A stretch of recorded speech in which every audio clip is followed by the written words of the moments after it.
So it's good to see you here at the intersection. I am so excited because I have a fully functioning computer and I feel empowered. It's just amazing to me when the amazing tools we do have at hand these days, right? And when they're not functioning correctly, one, how much that can do in terms of even stress and anxiety, because we're used to being able to function, right? And then it's not. And then, and probably we could even go, I know we could, to the bottom line of it all, like how much of our time is spent or lost in that process. So I'm just going to encourage you, if your tools at hand are not functioning the way they need to function, and you need a support companion to encourage you forward to get your tools at hand up and running, I'm there. I'm forming a support group and I'm there for you. So get your tools at hand ready and rolling, because we have a lot to do. And we've been working at this process, I could say, for 6 years, but some of us have been working together much longer than that. And many have gone before us who made this kind of mutual work happen for us today when it is really needed. So we all need to be at our brightest and best. It's 8:03. Maria's with us, and I want to give her as much time as possible.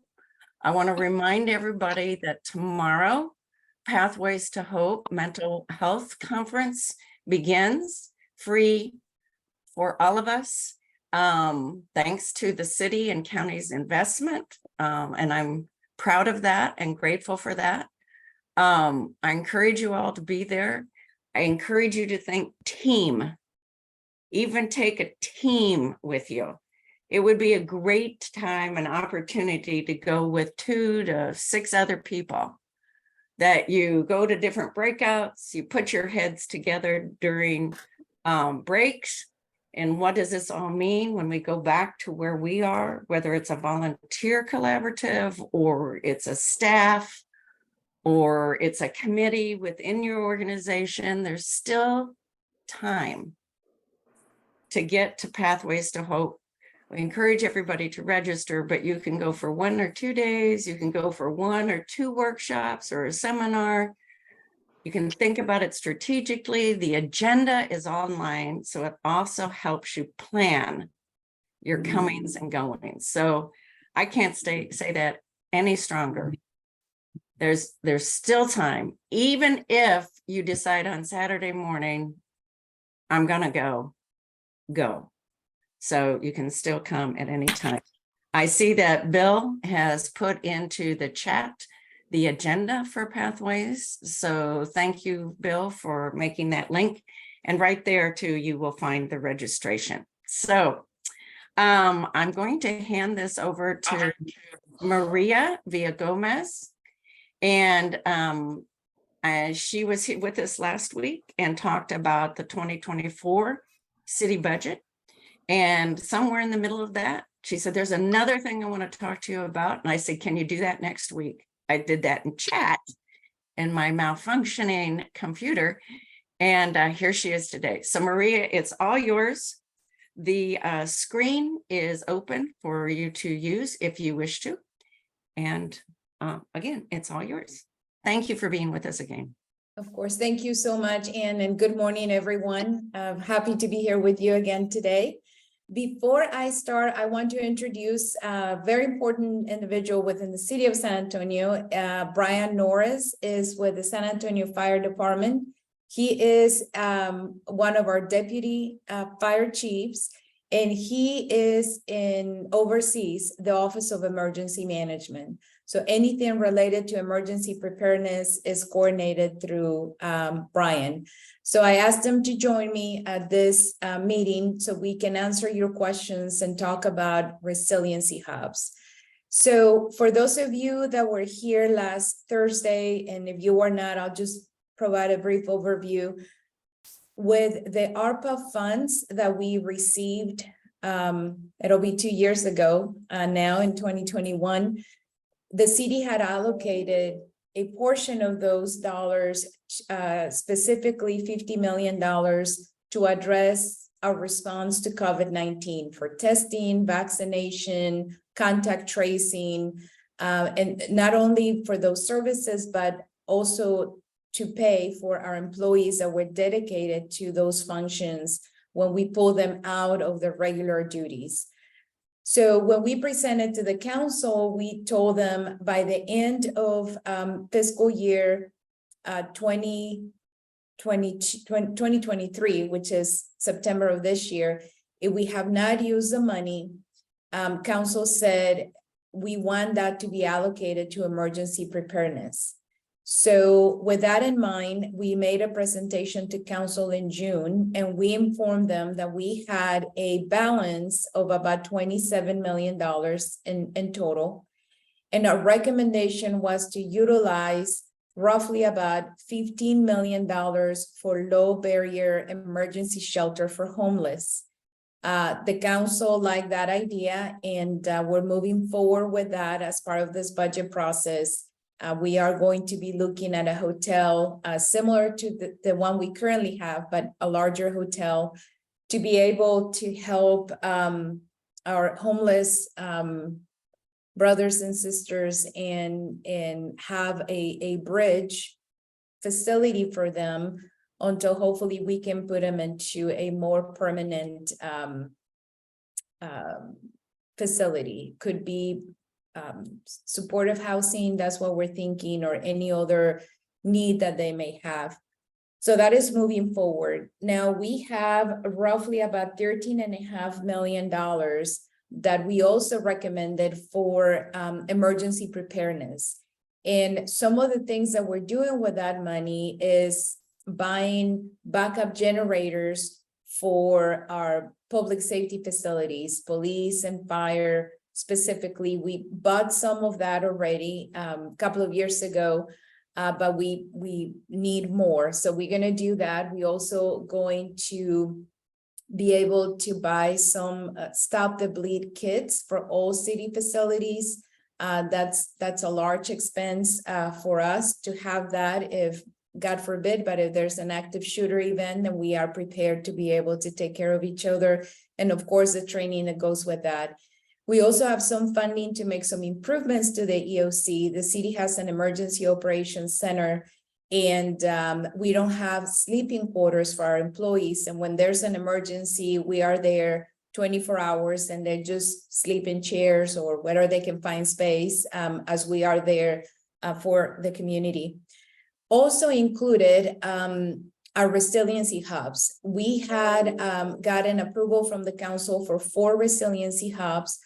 We are requesting funding for 2 additional ones, and these are senior centers or community parks, community centers that we turn into a resilience facility when there is a weather event or an emergency. And we equip them with a backup generator to make sure that if power goes out, we're able to continue operations and the supplies that are needed.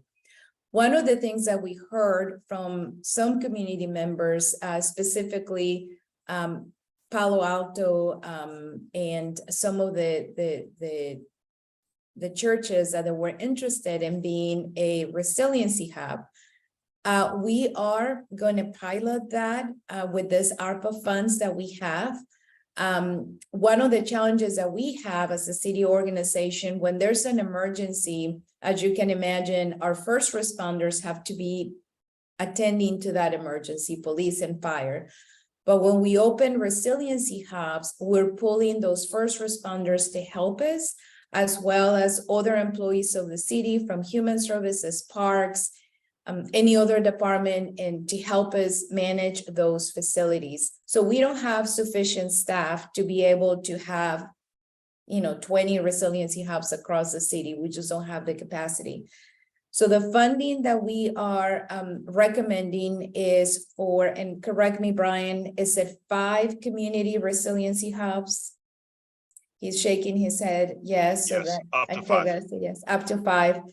So I'm gonna put a couple of slides on the screen to kind of walk you through what the city would provide and what we are requesting from organizations that may be interested in partnering with the city. And I think that will perhaps address some of the questions that you may have. So can you see my screen? Yes, we can.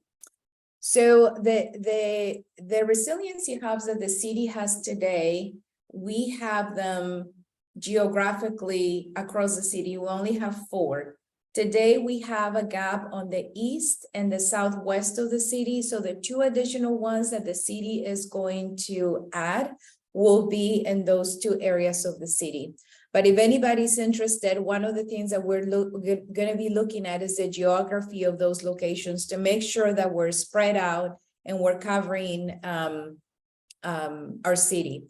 We also look at the vulnerability or equity index to make sure that we have the resources in places where we're going to need it the most.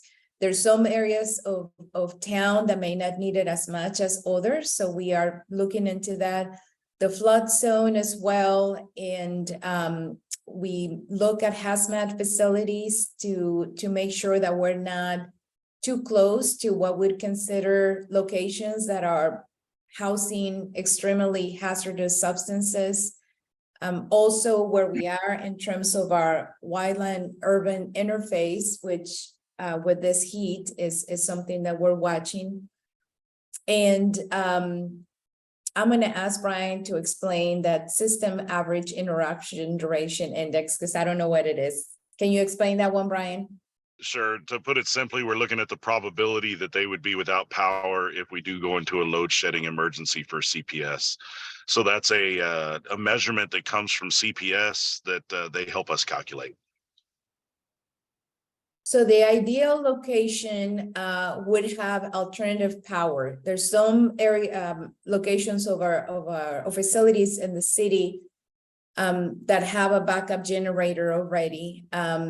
Restrooms, showers, a kitchen, refrigeration that are ADA compliant, that can have a certificate of occupancy to house a whatever number of people that we agree to. Our hope would be that it's close to a VIA bus stop. So we partner with VIA and we transport individuals to the resiliency centers when we have an event. So that would be the ideal location. Can I And ask? Maria, Go ahead. No, well, go ahead, Brian. I was going to say, and just to add on to what Maria was saying, this list is how we essentially grade. It's kind of a matrix for us on how we grade the different locations that may come up. And so it's not that, oh, well, we don't have showers. That means we can't be a resiliency hub. That's not necessarily the case. We understand that the perfect location probably doesn't exist. But the more factors that we can get into that location, that's the higher score that we would look at for how we grade those. And that's right in line with my question, Maria and Brian. So in this list, right, if, I mean, how will then the city, and maybe, I know you're going there, but how will the city then boost a congregation or a center to help it become a resiliency hub? You know, like, I know that this whole list, the city's not going to like make all of that happen. But if it's a really good location and it's missing something significant, you know, like, what's that partnership? How is the city going to help boost congregational settings in particular into resiliency hubs? Got it. And I transition to the next slide to talk about that. I'm going to start with the community organizations. As we mentioned, the ideal location will have those things. We anticipate that once the council approves the budget, we're going to do community outreach to let the community know that this exists. We'll develop an application process so organizations can apply and we can evaluate each of the facilities and rank them to see which organization is closer to getting all those items that we described on the previous slide. One of the things that I mentioned that is very critical for us, we talked about the reliable structure, is staffing during the event. One of the things that the city won't be able to provide is resources from the fire department and the police department because of the nature of the emergency. All of our resources are tied up and we're already going to be stretched by having this 6 resiliency hubs up and running, ready for the community.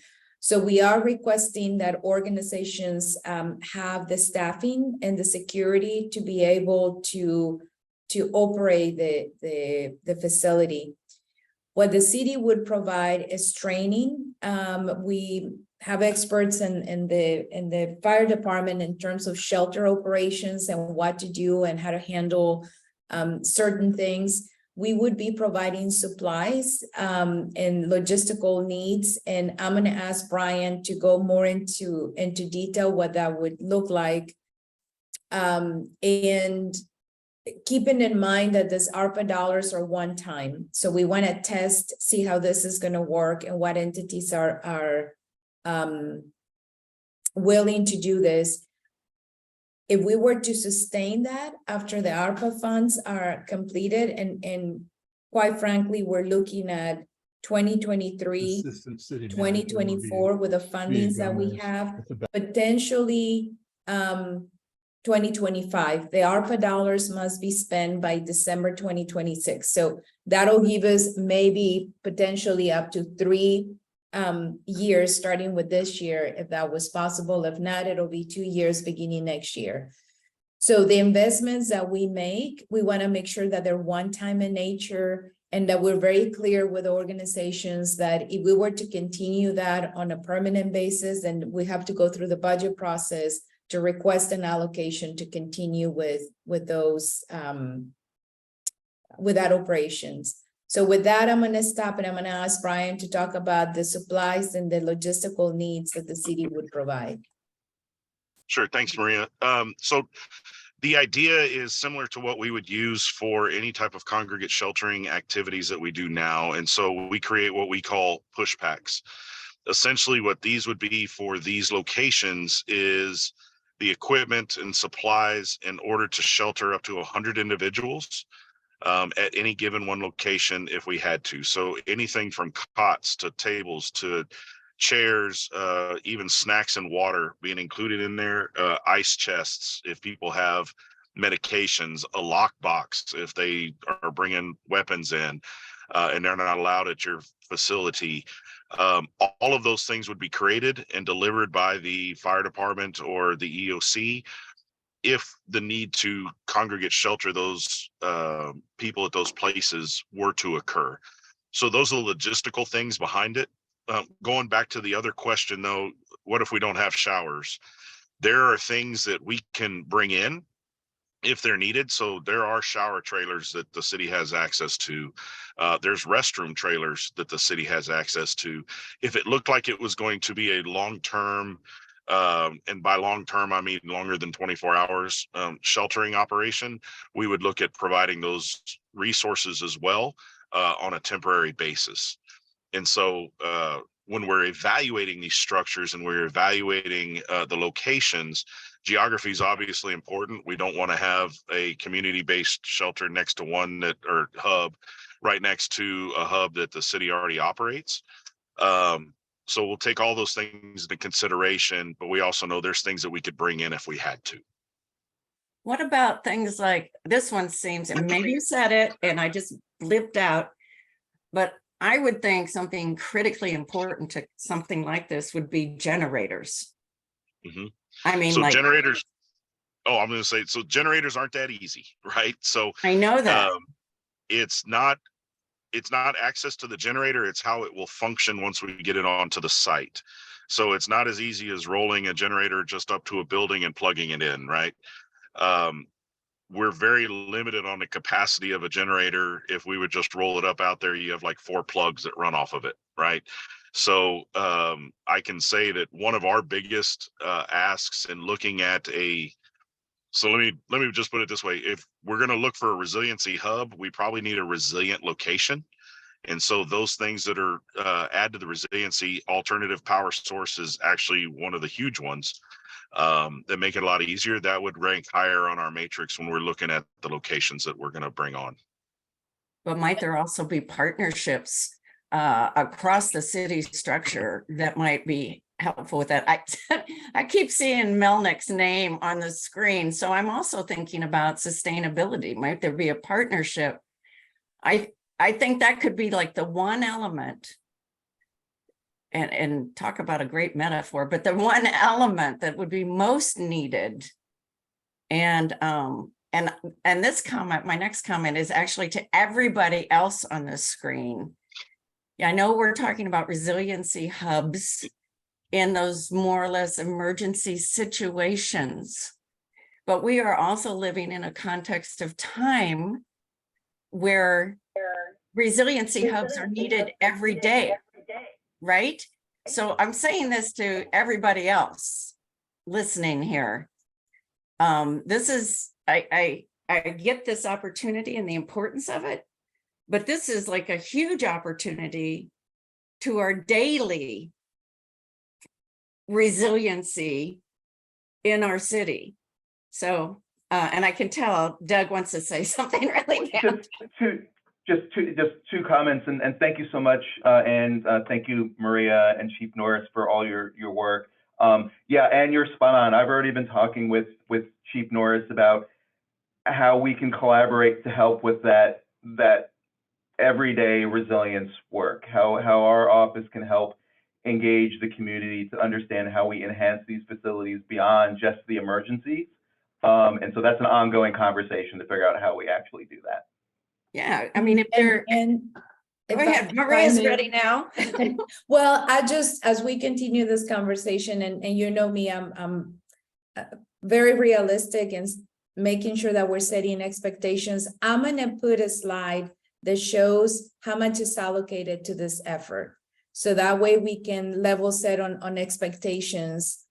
This is what we presented to the city council, and want to make sure that can you see my screen? Yes. So this is the $13.7 million that I talked about. This is what is allocated to the public facilities, public safety facilities, emergency equipment. And as part of the emergency equipment, no, it's actually not.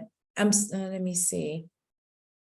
I do see emergency generators there, and Right. So when you see at the resiliency centers, we are proposing funds for supplies and 2 generators. So that's $1 million for 2 additional city facilities. The generators are expensive, number one, but as Bryan mentioned, one of the things that we have experienced is the installation to make sure that you have the right, power, et cetera, et cetera. I'm not an expert on that, but it has been a process for us just to install generators in our own facilities.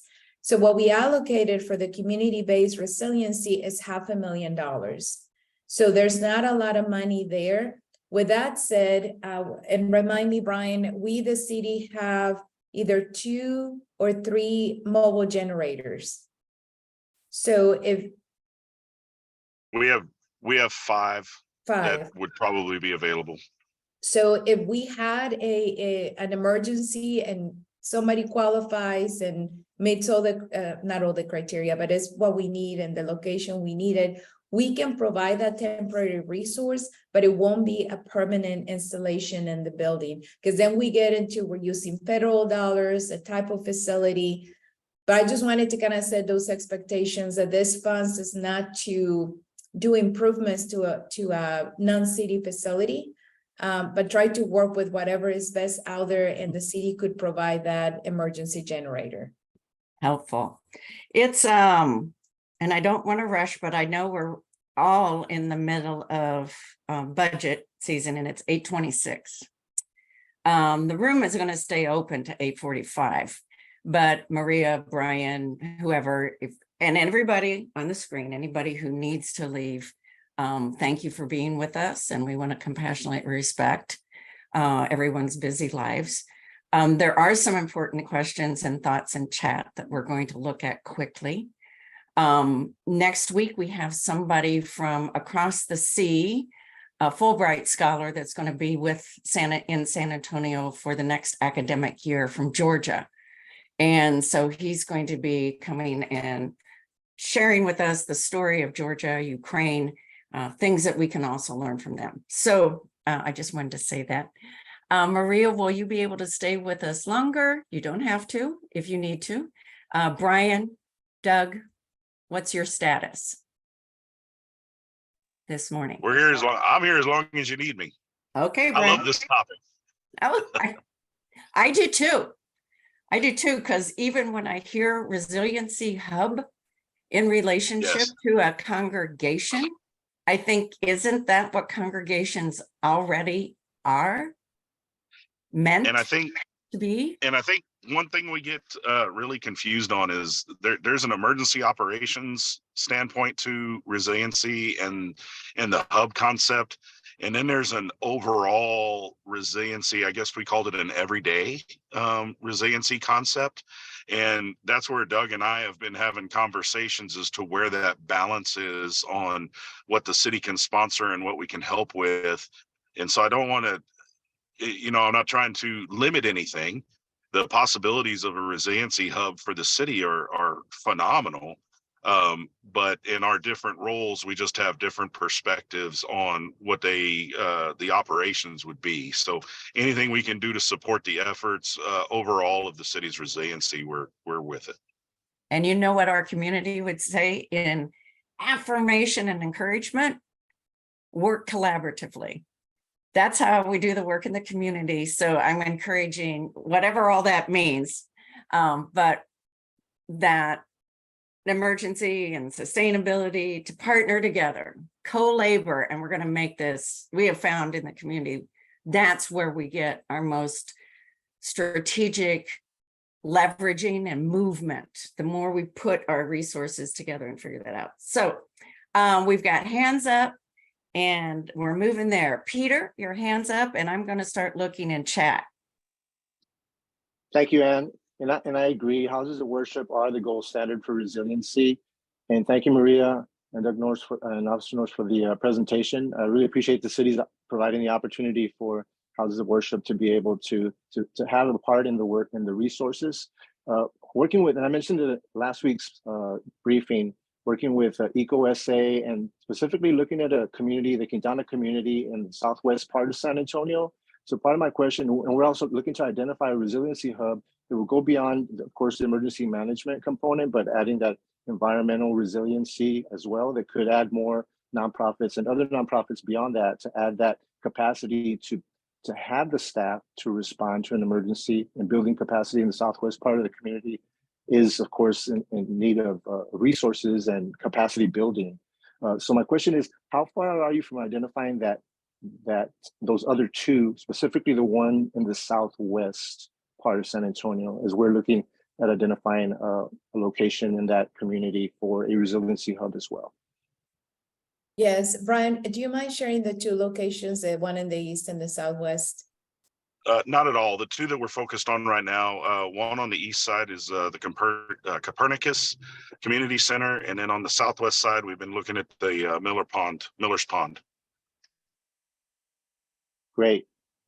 So that's a little further south from Quintana, and it's great. I really appreciate the opportunity. One last question on, as far as agreements, the agreements that would be signed with the city, if you're accepted to participate on, what would the agreement, type of agreement be? It would most likely be a memorandum of understanding that comes with the city. It has not been drafted yet, to be perfectly honest with you. And so this is this is the infancy of this pilot type concept that Maria was talking about. So even just standing up the city-based hubs that we did, the 4, we've learned a tremendous amount of lessons about what the needs are of those centers, especially during times of disaster and when we've used them or utilized them. And so we're still working on that. I have a Great, thank you. sidebar question. Earlier on in the presentation, Maria, I think you talked about the community outreach and application process. What if somebody here wanted to do community inreach into the city about this conversation? Because I do know there are a couple folks in this group who are working in that direction. Who would they connect with now and start talking at least and exploring it together? And I want to clarify one thing. If I understand, we're kind of looking for 5 possible community sites like this that could be in congregations. Is that the number? Do I understand that correctly? Yes. Okay. So how would somebody on this screen continue this conversation with the city? That's my question now. Sure. So Bryan Norris is the main point of contact, and he has an office of emergency management. So all we can do, Ann, is email you the right contact within the Office of Emergency Management. We love the feedback before we launch the program, before we start that community outreach. So yeah, we welcome your input before we start that process. Okay, so you're going to send me that and I'll send it out. Somebody also asked if the slides would be available to this group as well. So if you sent me the slides, I can also send that out with the contact. And the slides are not final yet. This is actually the first group that we're sharing the details. Council didn't even have a lot of questions yesterday. So let us refine it, and it may take us a few days. We haven't had any conversations outside emergency management and city manager's office internally with our departments, but we'll get those to you for sure. Thank you. Kendra, you have your hand up. Yes. Hi, I have a question about a facility location on the east side. We manage a city facility. It's a community center, but our not-for-profit organization manages it. And it also, during the snowbid, maintained its power and all of its utilities during that without any support, right there on the edge of downtown. And we already have bond money that's approved to completely renovate Ella Austin in the next couple of years. But we are looking at implementing a resiliency hub, and we've had a lot of input with city council as to what we would like to see there. And that's something that we're moving towards. So we would really like to maybe discuss with you partnering moving forward a permanent resiliency hub at the Ella Austin Community Center. Is that possible? Yes. And we've had conversations with your staff out there. I know my deputy emergency management coordinator, Matt Lodge, has been heading up those conversations. What we're looking at mostly with Ella Austin is it's a time frame issue, because those renovations are coming in the bond project. We're looking to move forward a little faster than that, but that is not going to eliminate Ella Austin from being a resiliency hub in the future. So let me ask you this, because I figured that this is my question. If we could provide a temporary resiliency hub for emergencies, which we already do provide some services to the homeless that come there, but a temporary emergency resiliency hub, and then work towards becoming a more permanent one in partnership with the city. This is obviously a conversation we need to have more detail about, but I just wanted to throw that out there because it's something that we've really discussed as a team. We can always have conversations, and like I said, I know Chief Lodge has been in contact and actually has made a couple of visits out there, and so we can definitely continue those conversations. Thank you so much. And your picture is both awesome and dangerous, by the way. See what I was looking for. I never looked at it carefully, Brian, but now that I have, you're right. I always thought it was sweet. I just got that mall on there. Anyway, any other, it's 8:36. And I'm willing to stay on to 8:45. Any other comments? I've kind of looked through the side comments and I think most of those questions have been answered. Is there something that hasn't been answered and I don't see it? Just speak up. Okay, so one, I want to say thank you, Maria and Brian and Doug. It's nice to see all of you this morning.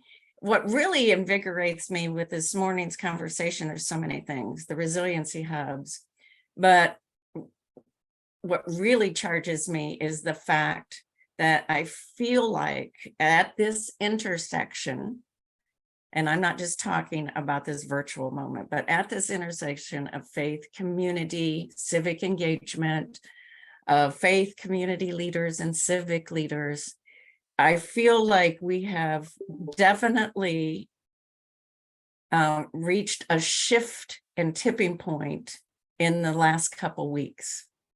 I feel like now that we have truly engaged into a conversation. I love the fact last week, Maria, you said, I want to come back and talk about resiliency hubs. That's a conversation, right? Where both sides are saying, can you come and tell us about? And the other side says, yes, but can you tell us about? And the other side says, can we work on that together? And now we're like in verse together. We're kind of starting to sing. And so I'm really on a systemic level excited about this conversation and movement. And I hope that that's understandable. And I'm certain there are people that are listening who are going, yeah, me too. I can see it and I can feel it. And for me, that kind of movement, when we take the time to see it, hear it, and feel it, experience it, that provides a tremendous amount of hope. And if we need a huge dose of anything these days, it's hope. We've got two messages. Let me look real quick that popped up. Oh, Gavin from the Area Foundation is going to share it with nonprofit partners. Thanks, Gavin.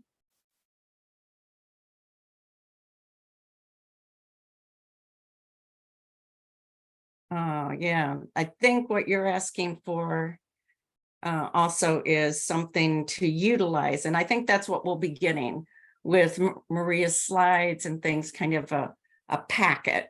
But don't forget, all of these intersections are recorded and they're at sacred.org. You can go back to that recording today, and it's usually posted by the end of the week. You can utilize the recording of today's intersection when you're talking to other congregations, community centers, nonprofit partners at the Area Foundation, and you can only, use the portion you need. So when Maria starts her portion, I think that area is a real solid area in a recording that you could utilize. And we're talking like 10 minutes.